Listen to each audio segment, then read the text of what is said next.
উম্মতের মেরাজের ব্যবস্থা করেছ। হ্যাঁ, কেমনে? 50 ওয়াক্ত নামাজ, এই নামাজের মাধ্যমে তোমার উম্মত আমার লগে কথা কইব। আল্লাহ নবী কয় মালিক কও কি? বলে হ, নামাজে যখনই নামাজি দাঁড়াইব তখনই আমার লগে তার কথা হইব। এজন্যই নবীজি বলেছি মুসাল্লি ইউনাজি রব্বা, নামাজি আল্লাহর লগে কথা কয়। যখনই নামাজে দাঁড়ায় কয় আলহামদু, সমস্ত প্রশংসা, তখনই আল্লাহ পাক তার পরিচয় না দিয়া, আল্লাহ পাক তার নিজের পরিচয় না দিয়া কয় নামাজের জিগায় আল্লাহ লিমানিল হামদ, কার প্রশংসা তুমি করেছ? তখনই নামাজি কয় লিল্লাহ, আমি আমার আল্লাহর প্রশংসা করি। আল্লাহ তখনও পরিচয় দেয় না। আল্লাহ আবার নামাজির জিগায়, হাদিস শরীফে নবীজি বলেছেন আল্লাহ পাক কয় মানিল্লাহ, কে তোমার আল্লাহ? নামাজিতে কয় আর রব্বিল আলামিন, যিনি রব্বুল আলামিন। আল্লাহ পাক তখন আবারও কয় মানির রব, কে তোমার রব একটু কও। নামাজি কয় আর রহমানির রহিম, যিনি রহমান যিনি রহিম। আল্লাহ আবারও কয় কে রহমান কে রহিম। নামাজি কয় মালিক ইয়াউমিদ্দিন, যিনি কিয়ামত দিবসের মালিক। তখন আল্লাহ নিজের পরিচয় দেলায়। এতক্ষণ আল্লাহ পরিচয় দিছে না, এখন আল্লাহ পরিচয় দিয়া কয় বান্দা, এতক্ষণ তুমি যারে আল্লাহ বলেছ, এতক্ষণ তুমি যারে রব বলেছ, এতক্ষণ তুমি যারে রহমান রহিম বলেছ, আমি তোমার আল্লাহ, আমি তোমার রব বলা মাত্রই নামাজি কয় ইয়্যাকা না'বুদু ওয়া ইয়্যাকা নাস্তাঈন, আল্লাহ আমি তোমারই ইবাদত করি, তোমারই কাছে সাহায্য চাই। এতক্ষণ পর্যন্ত থার্ড পারসনে আল্লাহরে চিনে না, আল্লাহ পরিচয় দেয় না। যখনই আল্লাহ পরিচয় দেলাইছে তখনই কয় আল্লাহ তুমি।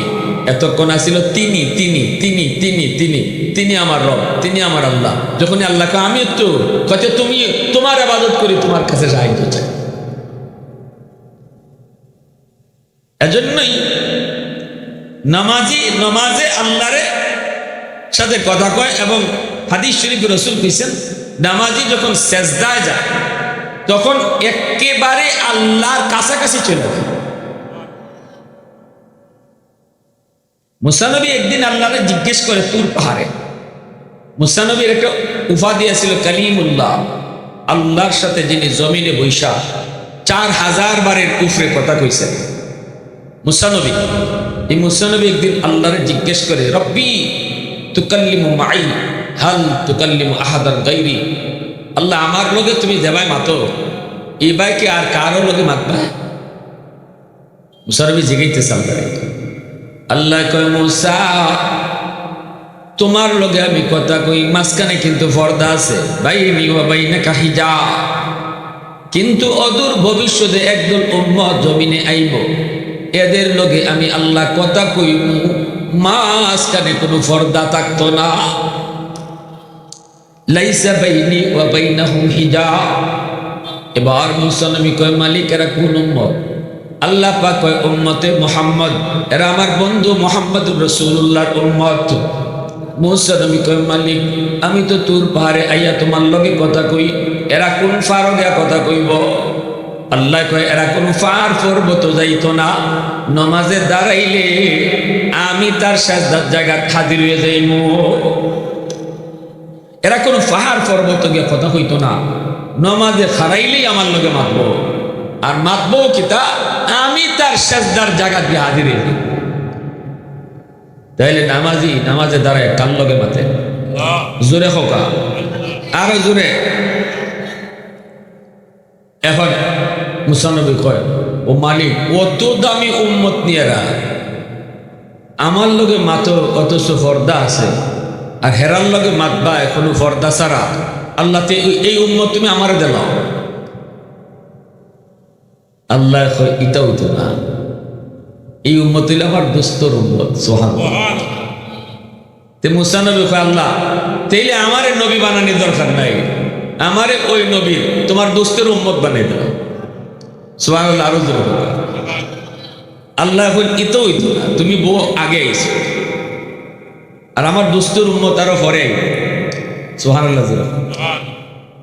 তাইলে আমরা আল্লাহ যে মর্যাদা দিছে এই মর্যাদা আইবার লাগি বনি ইসরায়েলে অনেক নবীরা আবদার করছে। এ যুবক, আজকে নবীরে ছিল না, তুমি নবীর আদর্শ মতো চলো না, তোমার চুলের মাঝে নবীর কাটিং নাই, তোমার চেহারার মধ্যে নবীর সুরত নাই, কিন্তু তুমি যে জায়গা আসো এই জায়গাটা আইবার লাগি মুসা নবী আল্লাহর কাছে আবদার করছে। তুমি যে জায়গাটা আসো এই জায়গা আইবার লাগি বনি ইসরায়েলের সব নবী আবদার করছে, আল্লাহ তাদের আবদার ফিরাই দিছে, না হইতো না। সুবহানাল্লাহ জোরে কও।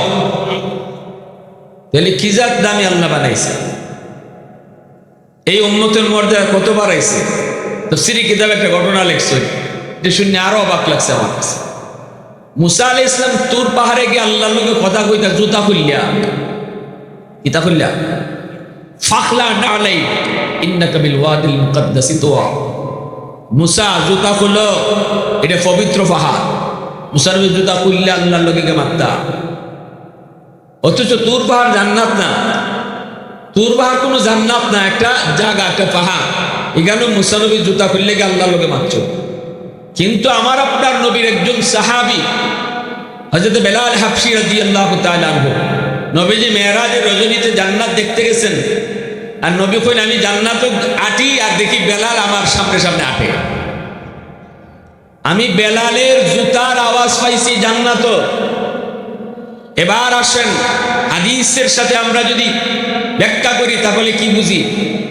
মুসা নবীরে আল্লাহ জুতা খুলবার কইছে, আর এই নবীর একজন উম্মত, নবীর একজন সাহাবী বেলাল জুতা পরে জান্নাত করে। আর একটা আওয়াজ দিয়ে কও সুবহানাল্লাহ, আরো জোরে কও সুবহানাল্লাহ। এই উম্মতের কি দাম, এজন্যই মুসা নবী বুঝাওই তিনি আবদার করছেন, আল্লাহ নবুয়তি লাগতো না, তুমি আমারে তোমার দুস্থের উম্মত বানাই দাও। কোন নবীর আবদার আল্লাহ কবুল করছে না, কিন্তু একজন পয়গম্বর বনি ইসরাইলের, যার নাম ছিল হযরত দানিয়াল আলাইহিস সালাম, আল বিদায়া ওয়ান নিহায়া কিতাবের ভিতরে লিখছেন, এই দানিয়াল আলাইহিস সালামের কে আল্লাহ আমি এমন ভাবে তোমার কাছে আবদার করবো, এটা তুমি না ফিরে পারতাই না। আমি জানি সকলে খালি কইছেন আমার আখেরি নবীর উম্মত বানাও, আখেরি নবীর উম্মত বানাইলাও, নবুয়তি লাগতো না, আমি নবী হইতাম চাই না, আখেরি নবীর উম্মত হইতাম চাই। কারো আবদার তুমি রাখছো না, ফিরাই দিছো। তবে আমি একখান কথা কইনো, এখান তোমার রাখল লাগবো। আল্লাহ কোন কিতাব কও, আল্লাহ আমারে তুমি নবীর উম্মত বানাইতে না, এটা আমি জানি, ইজাত আবদার আমি করতামও না, কারণ আমার আগে অনেকে করছই, তুমি ফিরাই দিলাইছো। তবে আমি তোমার কাছে আবদার করি, আমার মরণের পরে আমার লাশটারে তুমি ফসাইও না, গলাইও না, একটা নির্দিষ্ট জায়গার মাঝে সংরক্ষণ করে রাখতে দিও, এবং ওই নবীর উম্মতের হাতে, কোনো না কোনো একজন উম্মতের হাতে, তোমার দোস্তের কোনো না কোনো একজন উম্মতের হাতে আমারে কাফন দাফন ফরাইয়া দাফন করে। খালি বুঝার লাগে বলতেছি যে আল্লাহ আমাদেরকে কি পরিমাণ মর্যাদা দিচ্ছে। আমরা কপালটা কত বড়, কিন্তু সবার কপালে সব সয় না, ঠিক না নি? কপালটা পাইছিলাম অনেক বড়, এই নবীর উম্মত হইয়া বড় কপাল পাইছি, কিন্তু আমরা কপাল পুরা, আমরা কপালে সব সয় না। বহু মানুষ দেখবে দুনিয়ার বহু কিছু পায়, কিন্তু এর সয় না, তা আমাদেরও সইছে না। এজন্যই আজকে আমরা একদিকে আর নবীর আদর্শ একদিকে, এজন্যই আজকে আমরা মাইর খাই। ইহুদিরা আমরা নিয়ে তামসা করে, খ্রিস্টানরা আমরা নিয়ে মজা করে, কারণ আমরা রং নাই, নবীর রং নাই। নবীর রংটারে বেঈমানটা ডরায়, মদিনাওয়ালার রংটারে ডরায়। এই রং বদলানির কারণে, আমার নবীর রং বদলানির কারণে এরা ডর ভেঙে গেছে। হেরা টাই পরে টুই পরে, আমরাও টাই পরে টুই পরে, তা আমরা ডরাইব কেমনে? এরাও দাঁড়িয়ে রাখে না, আমরাও দাঁড়িয়ে রাখি না, তো ডরাইতে লাগি, এরার মতোই তো আমরা, ঠিক না নি? বাঘের বাচ্চা দীর্ঘদিন ছাগলের সাথে চলতে চলতে ছাগলের মতো হয়ে গেছিলেন। ছাগলের ভালো বাঘের বাচ্চা, কিন্তু হে নিজেও জানে না হে যে বাঘের বাচ্চা। ছাগলের সাথে চলতে চলতে নিজের ছাগল মনে করে, আর বাকি ছাগল হতে বাঘের বাচ্চারে লইয়া তামসা করে। ওই এ যে এক মতন হয়েছে, ডগের ডগ আইছে আমার মাথায়, ওই এক ছাগলে মানে গুথা শিং দিয়া বাঘের বাচ্চা পায়, আরেকটাকে ইবা গুতা মারে, বাঘের বাচ্চা মেয়ে মেয়ে করে। বাঘের বাচ্চা উল্টাকে ছাগলের বাচ্চারে গুতা দেয়, হে আর উল্টা দুঃখ পায়, ঠিক না নি? ছাগলের তো শিং আছে, বাঘের কি শিং আছে? ছাগলের বাচ্চা গুতা দিলে তো হে ব্যথা পায়, বাঘের বাচ্চা ব্যথা পায়। কিন্তু বাঘের বাচ্চা যদি ছাগলের বাচ্চারে গুতা দেয়, দেখি ছাগলের বাচ্চা কোনো ব্যথা পাইব? উল্টা হে আরো ব্যথা পাইব। দূর থেকে আর জঙ্গল থেকে বড় একটা বাঘে দেখছে, দেখে কয় গজব, ইয়া গজব, দুনিয়া উল্টে গেছি, কেডা খারে মারে, ঠিক না? নিজের কে খারে মারে? এরে ছাগলের বাচ্চা হতে মারতেছে, আর ইয়ে খালি বেবে বেবে করে। এ তো নিজের বুঝেই না মনে হয় এই যে বাঘের জাত। আসলে বাঘের জাত যদি বুঝতো তাইলে তো এটা ফেলব না। এখন এই বাঘে করছে, এর তো বোঝানো দরকার যে হে যে বাঘের জাত। এমনি বড় বাঘটায় বিশাল একটা হুঙ্কার দিয়া ছাগল ফালের দিকে দৌড় দিছে। যেই মাত্র ছাগলটা দরবার লাগি বাঘে দৌড় দিছে, এখন তো সব ছাগল দৌড় যে লইল যান বাঁচাইবার লাগে, খালি দৌড়ে বাঘের হাত থেকে বাঁচত। ছাগলের বাচ্চার লগে বাঘের বাচ্চারা দৌড়ে বাঁচবার লাগে। এই বড় বাঘটাই গিয়া বাঘের বাচ্চারে থামাতে বসে, খারাপ তুই কই যাস, তুই কই যাস? ওখানে তোমার ডরে এরা যে ভাই বাগতেছি, ভাই আমিও বাগতেছি, ইবাই মানুষ আওয়াজ দিয়ে নিবে, পুরা মাটি সহ খাচ্ছে। বাঘে কয় হিতায় তো ডরাইব, তুই কে লাগি ডরাইতে? এটা কয় মানে হেরা ডরাইব, আমি ডরাইতাম না, কেলে কি হয়েছে? আরে বলদের বলো, তুই কি এরার মতো ছাগল নি? তুই তো আমার দা, আমি যারা আওয়াজ দিলে মাটি কাঁপে, তোর আওয়াজও মাটি কাঁপে। কেনাই গেছে আমি তোমার মতো কেনাই গেছে? আমি তো এরার সাথে দীর্ঘদিন ধরে চলতেছি, এরার সাথেই থাকতেছি, আমি তো এদের মতোই মনে করি। বাঘে কয় না, তোর সেরা আমার মতো, তো বুঝি না, হয়তো আয় তোরে বুঝাই। এই বাঘে এই বাচ্চারা দৈরে লয়ে এসে গাঙ্গের করো আন্যা ফানিত লাম্যা কয় পানি খা। আর ফানির মাঝে দেখিস তোর সেরাটা কার মতো লাগে, ছাগলের মতো না আমার মতো? হে ফানিত নেমে পানি খাইতে গিয়ে দেখে, হ্যাঁ ঠিকই তো, আমার বড় ভাই তো ঠিকই হয়েছে, সেরা তো আমার বড় ভাইয়ের মতো, ছাগল ফালের মতো না। হে নিজের সেরা যখন দেখকে লাইছে বাঘের মতো, সাথে সাথে হের মোশন আইছে, শরীর বাপ আইছে, কিতাইছে জোরে খাও। এখন নিজের নিজে সিগন্যাল আইছে, কয় রে আমি তো অতদিন আমার নিজেও চিনছি না, এখন না চিনলাম আমি কোন যা। এর শরীর বাপ আইছে, পারো উঠছে উঠছে, ওরে বাঘে গিয়ে কয় কিতা বুঝে? কয় না ঠিক আছে, এখন টের পাইছি। কয় এখন এই ছাগল হতের জন্য আমারে লাগবে না, তুই একলাই যথেষ্ট। কয় আমি একলাই যথেষ্ট, ঠিক না নি? জোরে কও। ঠিক তেমনি ভালো করে মনে রাখবা, আমার আপনার নবীর রংটা, এই রংটারে দুশ্মনরা ডরায়, নবীর রংটারে ডরায়। এজন্য এরা খুব চালাকি করে ষড়যন্ত্র করে মুসলমানের রং পাল্টাইছে, আগে সুরত পাল্টাইছে, পাল্টায় এখন আমাদের মতো সবরে ছাগল বানাও। এরা যে বাঘের জাত এটার জন্য না বুঝে সবরে ছাগলের মতো বানাও, এই বানাই দিছে। এখন এরা যে নমুনায় আটে আমরা এই নমুনায় হাঁটি, এরা যে নমুনায় পোশাক পরে আমরা এই নমুনায় পোশাক করি, এরা যে নমুনায় খায় এই নমুনায় আমরা খাই, এরা যে নমুনায় বিয়া শাদী করে এই নমুনায় আমরা বিয়া শাদী করি, সব ছাগলের মতো বানাই দিছে। এজন্য ওই ছাগলে এখন ডরায় না, আমরা যে বাঘের জাত ভুলে গেছে। এজন্য আমি শুধু বলবো একটা বার, শুধু নিজের রংটা চিনো। ছাগলের রং না তোমার রং বাঘের রং, ছাগলের মুখ না তোমার মুখ বাঘের মুখ, ছাগলের জাতি না তোমার জাতি বাঘের জাতি। মদিনাওয়ালার রংটা শুধু একবার ফিরাই আনো, দেখবা আবারও তামাম পৃথিবী জুড়ে মুসলমানের শাসন শুরু হয়েছে, ঠিক কিনা জুড়ে কও। এজন্য আমার ভাইরা বন্ধুরা, যুবক,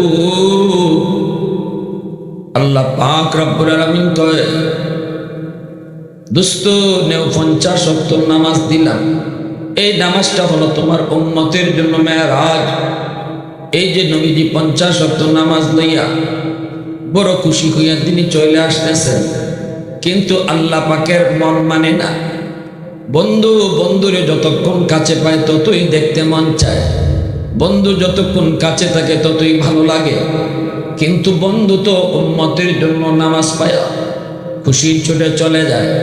আল্লাহ পাক রব্বুল আলামিন মূসা নবীর ডাক দেয়া কয়, মূসা আমার দোস্ত জায়গা, আমার তো মন ভরছে না, আরো কিছু সময় দোস্তরে দেখবো, আরো কিছু সময় কথা কইব, তুমি বুঝায় শুনে দোস্তরে ফেরত পাঠায় দিও। মূসা নবী ডাক দেয়া কয়, নবী গো 50-70 উম্মতে পারতো না, কমায় আনেন। নবীজি আসলেন, আল্লাহ জিজ্ঞেস করে মুস্কি হাসি দিয়া, দোস্ত কেন আইছো? নবীজি কয়, মালিক 50 বেশি হয়ে গেছে, কমায় দাও। আল্লাহ কন্যাও 5 কমাইলাম। নবীজি 45 লইয়া আসতেছে, তখনও আল্লাহ মূসা নবীকে, মূসা জায়গা আমার দোস্ত, আরো কিছু সময় কথা কইব, তুমি বুঝে শুনে ফেরত পাঠায় দিও। মূসা নবী আবারও ফেরত পাঠাইছে। নবীজি আইছেন, আল্লাহ আরো 5 কমাইছে। এইভাবে নবী 9 বার আইলেন আর গেলেন। 9 বারে 5 করে আল্লাহ 45 কমাইছে। এখন আমি আপনাদেরকে বলবো, একবারই তো আল্লাহ 45 কমাইতে পারত, 9 বারে কেন কমাইল? একটাই কারণ, একবারে যদি 45 কমাই দেয় তাহলে তো দোস্ত জায়গা, আর যদি 5 করে কমায় তাহলে 9 বার দোস্ত আইব, আর 9 বার দোস্তর লগে কথা কইব। आवाज देखो ना सुभान अल्लाह। उल्फत में तेरी वैसी ने दंदान को तोरा